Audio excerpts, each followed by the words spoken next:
ہمارے آقا علیہ الصلوۃ والسلام نے بہت پہلے فرما دیا تھا کہ قیامت قائم نہیں ہوگی کہ جب تک حجر اسود کو اس کی جگہ سے نہ اٹھا لیا جائے گا۔ 8 ذو الحجہ 317 سنہ ہجری کی ان دنوں کرامتہ جو فرقہ تھا وہ کافی زور پکڑ چکا تھا۔ کرامتہ جس جگہ جس شہر میں جاتے وہاں کے شہر جی ہاں سارا سٹی ہی اجاڑ دیتے تھے۔ بڑھتے بڑھتے جب مقتدر باللہ کے زمانے میں یہ لوگ مکہ مکرمہ تک پہنچنے میں قابل ہوئے تو کرامتہ کے سردار ابو طاہر سلیمان بن الحسن نے حرم مقدس یعنی کعبہ مکرمہ پر حملہ کر دیا اور اس قدر قتل عام کیا کہ زمزم کا جو کنواں ہے وہ حاجیوں کی لاشوں سے بھر گیا۔ جی ناظرین، یہ سب کچھ کیوں ہو رہا تھا؟ What is the reason behind this? وہ چاہتے تھے کہ کعبہ شریف پر جو گولڈ کا، جی ہاں آج بھی وہ پرنالہ موجود ہے جو گولڈ کا بنا ہوا ہے، سونے کا بنا ہوا ہے، اور مقام ابراہیم اور حجر اسود یہ چوری کر کے اسے لے جانا چاہتے تھے۔ حملے کے وقت 2 آدمی پرنالے کو اکھاڑنے کے لیے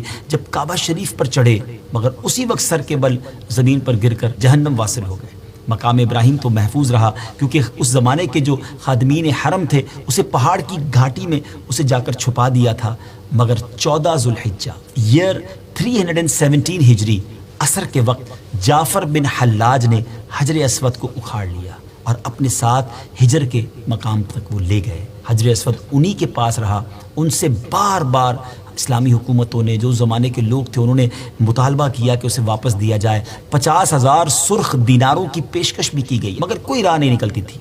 پھر فاطمیوں کی مداخلت کرنے سے یہ واپسی کا مطالبہ زور پکڑ گیا اور عبداللہ المہدی نے بھی ابو طاہر کو پیغام بھیجا کہ اگر حجر اسود واپس نہ کرو گے تو پھر جنگ کے لیے تیار ہو جاؤ۔